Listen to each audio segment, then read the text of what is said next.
dipadakno isun ampe wong liya mergo isun sing sampurna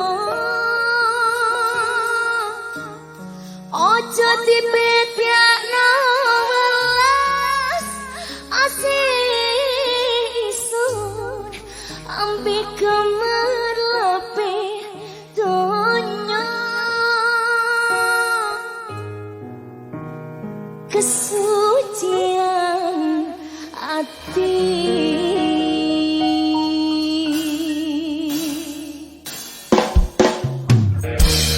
adalah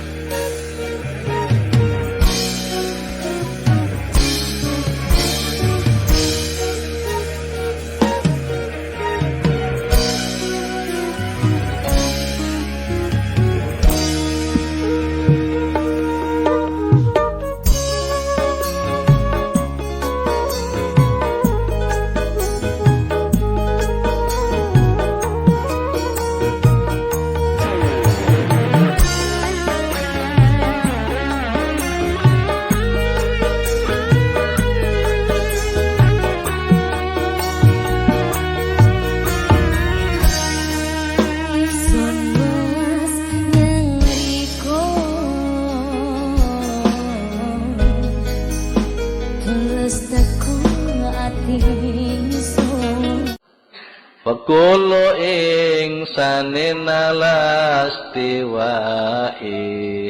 wal fadlu bituqa bilam tirai wa kullu ingsanin alastiwai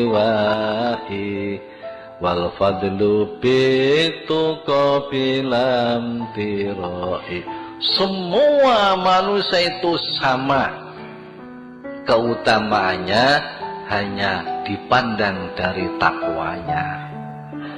Bolak-balik kelaburan kenjengan guru ambek murid podo, mana yang lebih utama? Yang lebih bertakwa. Pejabat ambek rakyat podo, siapa yang lebih utama? Yang lebih bertakwa. Orang kaya, orang fakir sama, mana lebih utama? Yang lebih bertakwa. Arek wayu ambek welek podo, ndi sing utama? Akeh-akeh apik sing arek elek. Arek elek iku lebih bertakwa. Kati metu-metu rupane elek isin. Arek ayu ku mejeng wae. Raine diketokno, mari ngono kentole dibuka, diketokno.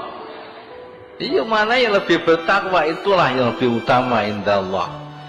Wa fadlu bituqa bilam tirai. Kiai ambek santri podo, mana lebih utama? Yang lebih bertakwa.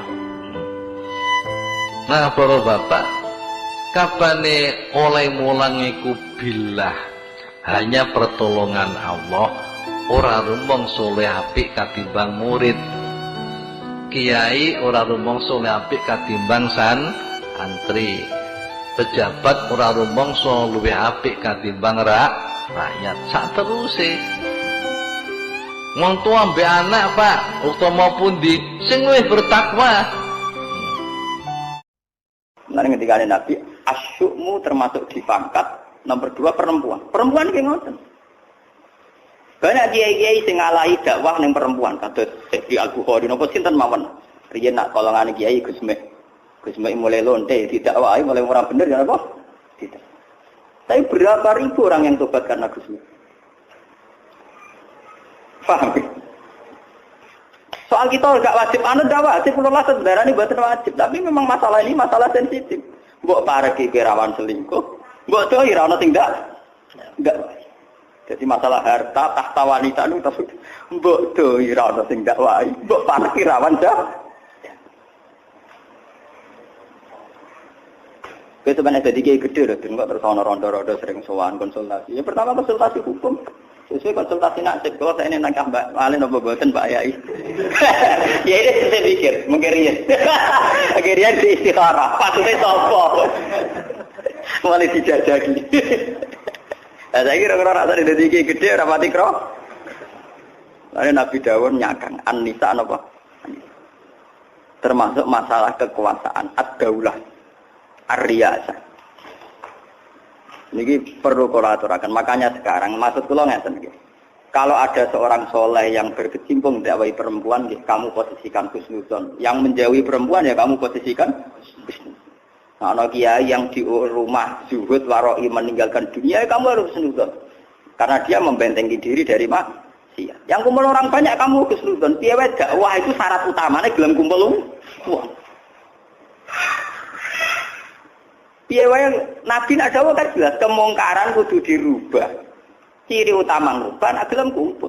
Piye bisa merubah lonten aku dhewe atau gelem kumpul kalau gelem ngandani. Gus Mek kok akrabe bapak kula, dadi kula rahmat.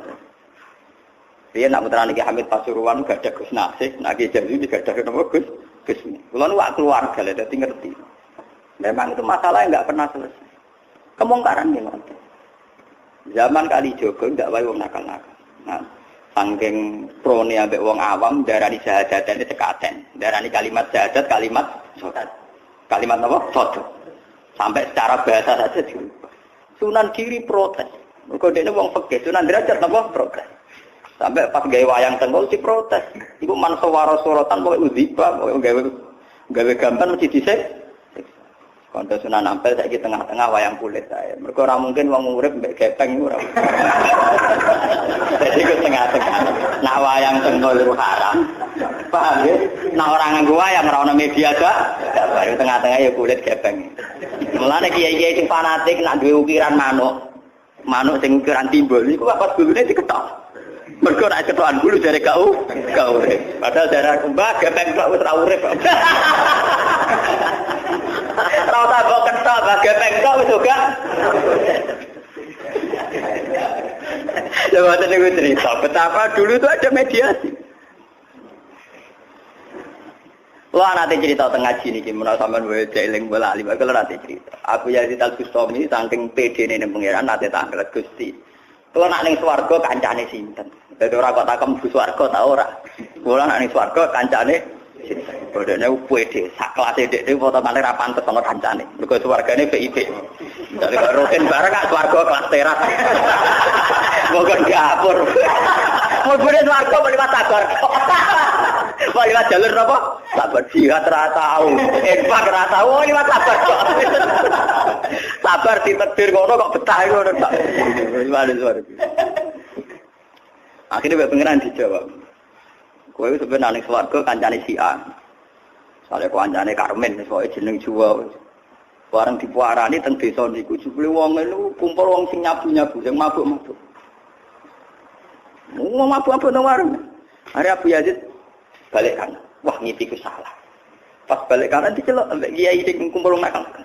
Ya Abu Yazid, yo bener kula kancane jenengan ning swarga. Dene cerita-cerita ilmu kan. Cocokan. Apa iso kakuan kok ngono. Tiang sing minum niku, nggih sing minum niku. Kula mboten derek minum, kula nggih biasa ngombe teh, ngombe kopi standar napa. Tapi niku kula dawahi, sing separo sakniki pun mboten minum, pun teng masjid. Tapi sing separo tugas jenengan. Kiai formal tekan nang bato preman. Abu Yazid kiai formal, kiai waras kaya mana kiai waras. Akhirnya Abu Yazid ngetokno kuwaliane. Anak buam kon delok wajahku. Nek ora tobat diundang Abu Yazid. Wah, akhirnya ya ngode waline terus. Hei kaumku, lihatlah ini wajah Abu Yazid. Didelok aku tobat kabeh. Jadi satu. Cerita gitu berulang zaman Wali Songo. Ono Sunan Derajat Kiri, ono Kali Jogo. Era sekarang, ono model kados Kiai Memun, Kiai Nawawi, wonten kados Gus Mek. Itu kalau yang sama tabakur ya rukun. Bapak nu akrab banget. Wong sering ke Gus Mek. Afwan ya Habib, datangnya dari hamba Allah di Probolinggo. Akhir ini sedang ramai salah satu ustadz yang kurang begitu berakhlak dengan salah satu habaib yang sepuh.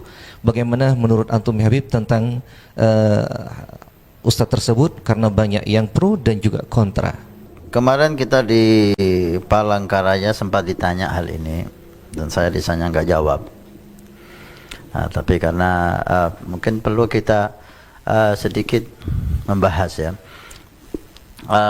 Saya lihat video itu dan alhamdulillah kita lihat Habib yang keturunan orang mulia Maka abahnya wali min awliyaillah Al-Habib Hadi Al-Haddad. Begitu memiliki akhlak yang mulia. Inilah akhlak, ya. Seseorang yang dari sisi keturunan anaknya wali, bukan cucu lagi, ini anaknya wali. Faktor usia dia udah sepuh. Kemudian pengalaman dakwah, masya Allah, dia banyak pengalaman dakwah dan dia khalifah ayahnya. Begitu memiliki akhlak yang mulia, menghargai seseorang itu dilihat daripada kebaikan dan dari keturunannya. Wah, ini betul membuat kita gembira, ya. Wal Habib, jangankan mencium tangannya Ustadz atau Gus atau Kiai, Habib mencium tangannya preman pun nggak ada masalah, tidak jatuh derajatnya. Ketika dia melihat sisi baik dari orang itu. Nah, karena kita ini disuruh melihat sisi baik seseorang. Tidak, kita itu disuruh melihat kejelekan seseorang. Karena orang itu tidak ada yang sempurna, pasti ada kejelekannya. Maka tugas kita melihat sisi baiknya. Sisi kejelekannya bukan urusan kita.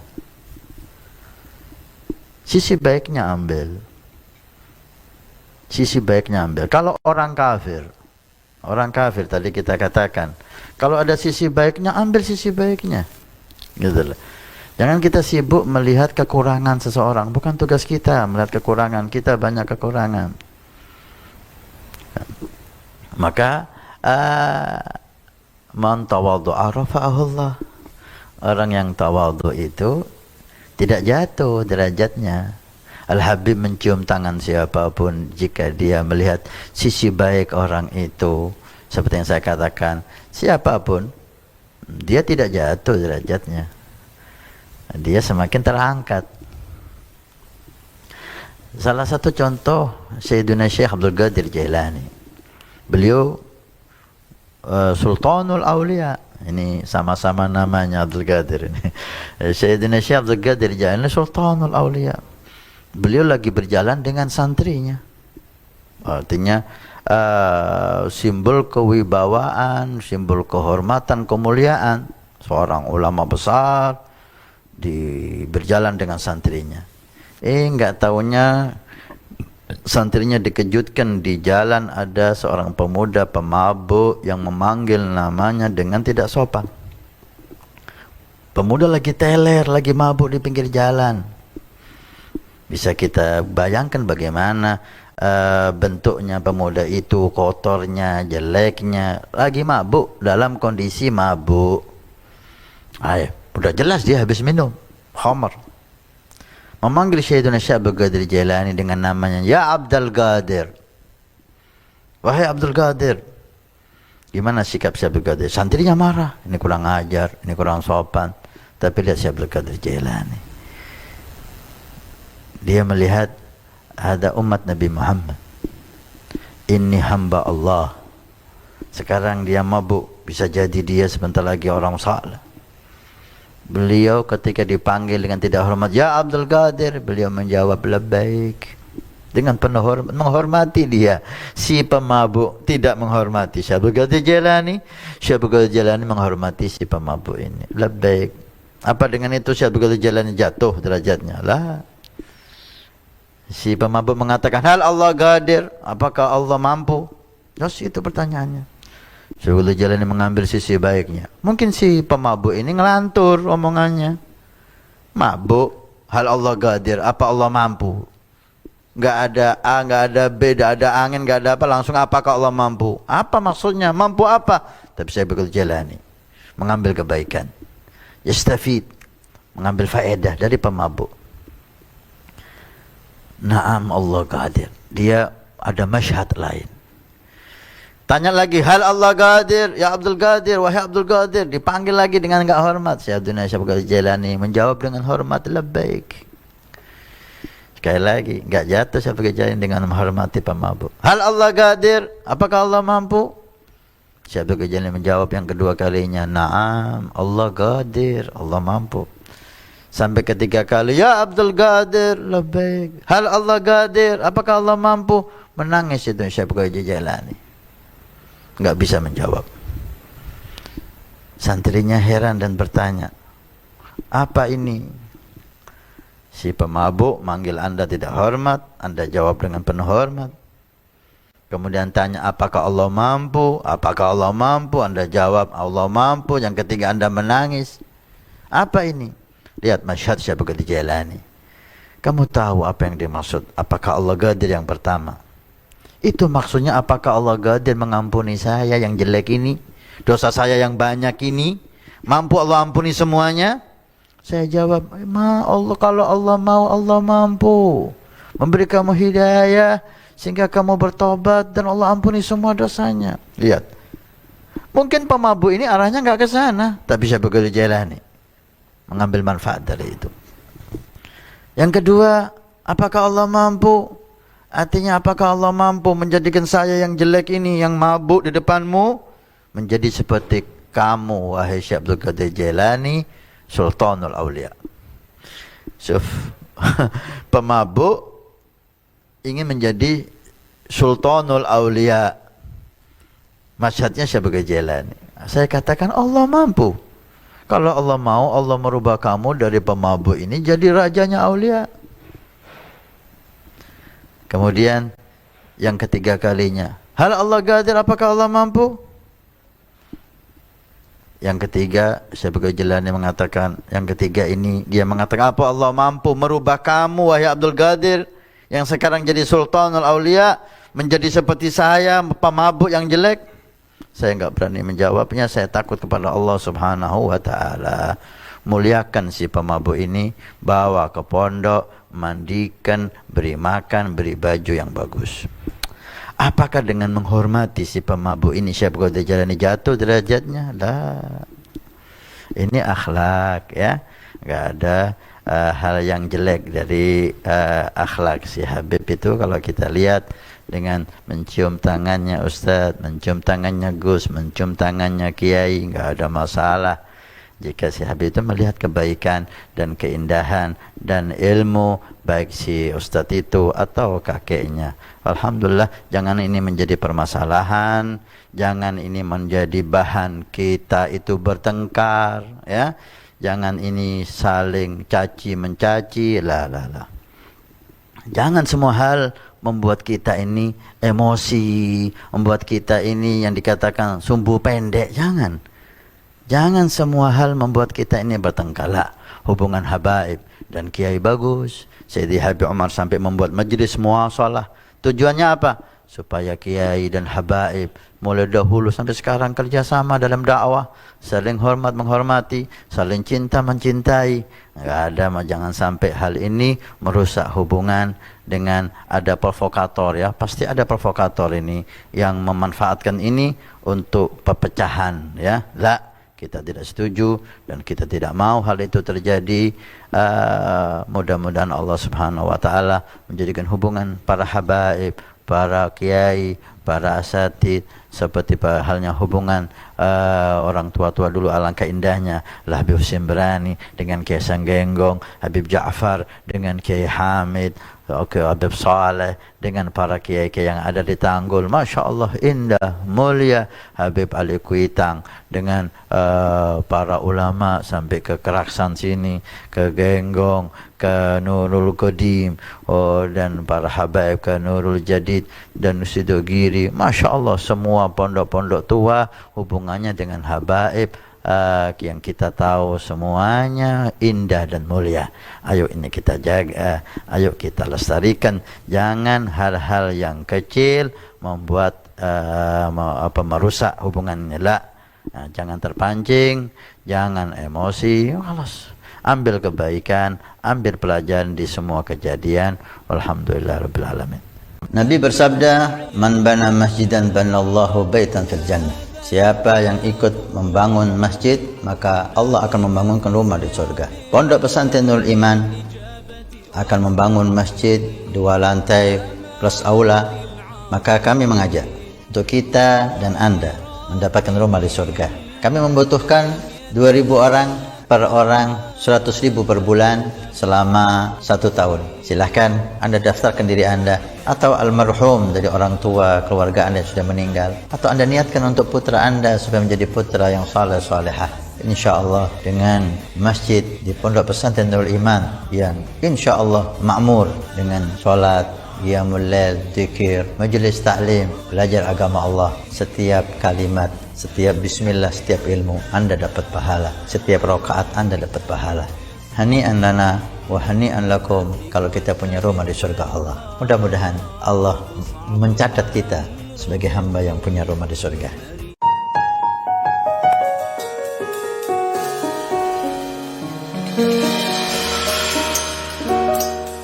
Ojo dipadakno isun ampe wong liya, mergo isun sing sampurna. Ojo dipedakno welas asih isun ampe gemerlepe donya. Kesucian hati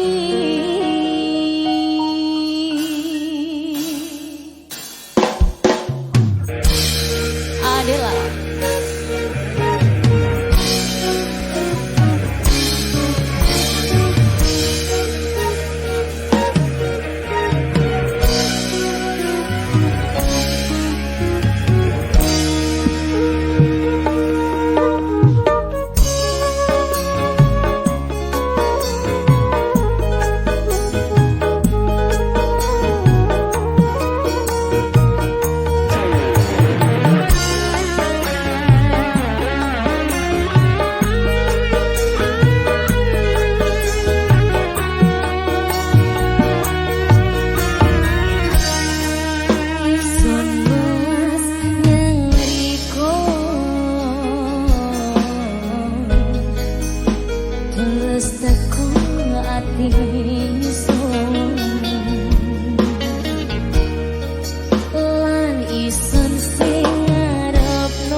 Aja dipadakno